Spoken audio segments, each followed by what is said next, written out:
Trump has already changed the excuse for this war. He just said on Truth Social, we're going for regime change. That means we're staying a lot longer. This is what they did in Iraq. They're playing the same exact playbook, which is fake intelligence about WMD. This time around, they said, oh my God, they have a nuke. No, they don't. They might have a nuke. They might have a nuke a year later, many years later. So, but then they said, okay, we got rid of all their nuclear facilities. So great, we can leave now. Nope, gotta stay. Israel wants regime change, so Trump now is saying regime change. Even though Pete Hegseth and J.D. Vance made a fool of themselves earlier today, they went out there and said, oh, we're definitely not doing regime change. Now Trump announces we definitely are doing regime change. So, look, if Israel wants it, we're going to deliver it. Period. They wanted the Iraq war. Guess who gave us the fake intelligence about that? Israel. In this case, they wanted a war with Iran for 33 straight years and warned us about, oh, they're going to get a nuke any day now, for 33 straight years. Nothing but gigantic lies.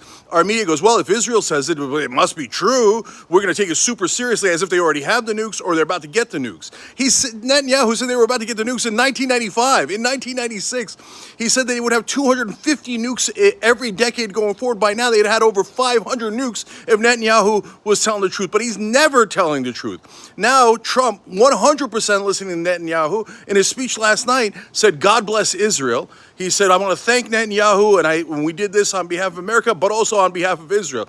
They're just saying it. They're just saying it now. We're doing this for Israel, and we're going to stay. We lied about every part of it. We lied about the nukes. We lied about not staying for regime change. We're staying. And we'll stay as long as Netanyahu wants us to stay. And if more Americans get killed, they're sitting ducks right now. And when you announce to the Ayatollah and to the Iranian regime, we're definitely going to murder you and change your regime, then you remove any incentive for him to not counterattack. So now an Iranian counterattack went from very probable to nearly definite, and went from maybe they'll do one that isn't devastating in order to try to get back to the peace table to, well, they're going to get murdered anyway, so they'll try to probably make it as devastating as they possibly can, so that you move on to stage 3, where Israel and American politicians and American media tell you, oh no, now Americans have been killed. No one could have seen this coming. Jake Tapper later will write a book about nobody could have seen it coming.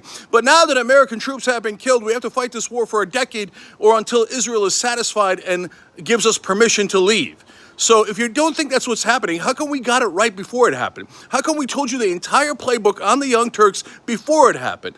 Watch Monday through Friday, every weekday at 6 o'clock Eastern, and we tell you all these things ahead of time because it is predictable. Our politicians always follow the donors. We're going to tell you all about it on Monday at 6 o'clock Eastern. We've got to unite to stop this war, unitedagainstwar.com.